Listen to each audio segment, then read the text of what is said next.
ಬನ್ನಿ ಪ್ರಿಯ ಕೇಳುಗರೆ, ಶ್ರೀ ಸಿದ್ದೇಶ್ವರ ಮಹಾಸ್ವಾಮಿಗಳ ಪ್ರವಚನಗಳಿಂದ ಆಯ್ದ ನುಡಿಮುತ್ತುಗಳನ್ನು ಕೇಳೋಣ. ಸಕಲ ಜೀವರಾಶಿಗಳಲ್ಲಿರುವ ಪರಮ ಸತ್ಯ ಪರಮಾತ್ಮನು. ನಮ್ಮ ಬುದ್ಧಿ ತರ್ಕ ವಿತರ್ಕಕ್ಕೆ ಶಬ್ದ ಜಾಲಕ್ಕೆ ಸಿಲುಕುವನಲ್ಲ.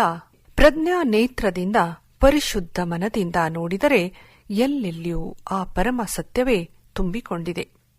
ಅಸ್ಥಿರವೂ ನಶ್ವರವೂ ಆದ ಈ ಜಗತ್ತಿನಲ್ಲಿಯೇ ಸ್ಥಿರವೂ ಶಾಶ್ವತವೂ ಆದ ಪರಮ ಸತ್ಯ ಒಂದೇ ಇದೆ. ಅದನ್ನು ಗುರುತಿಸಿದಾಗ ಈ ನಶ್ವರ ಪ್ರಪಂಚದ ಮೋಹ ಅಳಿಯುತ್ತದೆ. ನಾವು ಯಾರೂ ಈ ಜಗತ್ತಿನ ಒಡೆಯರಲ್ಲ. ಪರಮಾತ್ಮನೊಬ್ಬನೇ ಈ ಜಗತ್ತಿನ ನಿಜವಾದ ಒಡೆಯ. ಸತ್ಯವು ಅಮೌಲ್ಯ, ಅದ್ವಿತೀಯ, ಅಖಂಡ, ಅನಂತ. ಜಗತ್ತಿನ ಎಲ್ಲ ಸಾಧಕರ ಅಂತಿಮ ಸಾಧ್ಯ ಸತ್ಯವೇ ಆಗಿದೆ. ಆ ಪರಮ ಸತ್ಯವನ್ನೇ ವಿಜ್ಞಾನಿಗಳು ವಿಶ್ವದ ಮೂಲ ಶಕ್ತಿ ಎಂದು ಹೇಳಿದರು. ತತ್ವಜ್ಞಾನಿಗಳು ಆತ್ಮ ಎಂದು ಹೆಸರಿಸಿದರು. ಅನುಭಾವಿಗಳು ದೇವರು ಎಂದು ಕರೆದರು. ಶ್ರೀಗಳು ಹೇಳ್ತಾರೆ, ಭಗವಂತನೇ ಈ ವಿಶ್ವರೂಪದಲ್ಲಿ ಅಭಿವ್ಯಕ್ತ.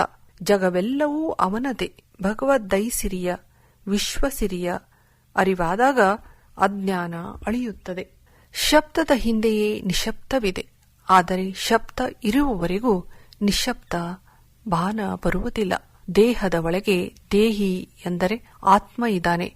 ಆದರೆ ದೇಹದ ಅಭಿಮಾನ ಇರುವವರೆಗೂ ಆತ್ಮ ದರ್ಶನವಾಗುವುದು ಎನ್ನುತ್ತಾರೆ. ಸತ್ಯದ ಬಯಕೆ ತೀವ್ರವಾದಾಗ ಪ್ರಾಪಂಚಿಕ ಆಕರ್ಷಣೆಗಳೆಲ್ಲವೂ ಕಳಚಿಬೀಳುತ್ತವೆ. ಈ ವಿಶ್ವದಲ್ಲಿ ಶಾಶ್ವತವಾಗಿರುವ ಸತ್ಯ ಯಾವುದು? ನಮ್ಮ ಬದುಕಿನ ಆದಿ ಅಂತ್ಯ ಯಾವುದು? ಮಾನವನ ಸುಖ ದುಃಖಗಳಿಗೆ ಕಾರಣವೆನಿಸಿರಬೇಕೆಂಬ ಸಂಶೋಧನೆಗೆ ತೊಡಗಿದವರೇ ಋಷಿಗಳು. ಮೂರ್ತಿಗೆ ಬೆಲೆ ಕಟ್ಟಬಹುದೇ ವಿನಃ ದೇವರಿಗೆ ಬೆಲೆ ಕಟ್ಟಲಾಗದು. ದೇವರು ಅಮೌಲ್ಯ, ಅಚಿಂತ್ಯ, ಅಗಮ್ಯ. ಸತ್ಯ ವಸ್ತುವು ಎಲ್ಲ ಕಡೆ ಇದ್ದರೂ ಅದನ್ನು ಅರಿತವರು ವಿರಳ, ಅನುಭವಿಸಿದವರು ಅಪರೂಪ. ದೇಹವನ್ನು ತುಂಬಿಕೊಂಡಿರುವುದು ಜೀವಾತ್ಮ, ವಿಶ್ವವನ್ನು ವ್ಯಾಪಿಸಿರುವುದು ವಿಶ್ವಾತ್ಮ. ಇವೆರಡರ ಆಚೆ ಇರುವುದೇ ಪರಮಾತ್ಮ. ಯಾವ ವಸ್ತುವಿಲ್ಲದಿದ್ದರೆ ನಾವಿಲ್ಲ, ನಾವಿಲ್ಲ, ನೀವಿಲ್ಲ, ಈ ಜಗವೂ ಇಲ್ಲ. ಅದೇ ಆ ಪರವಸ್ತು. ಅದಕ್ಕೆ ಆಸ್ತಿಕರು ದೇವರು ಎಂದರು.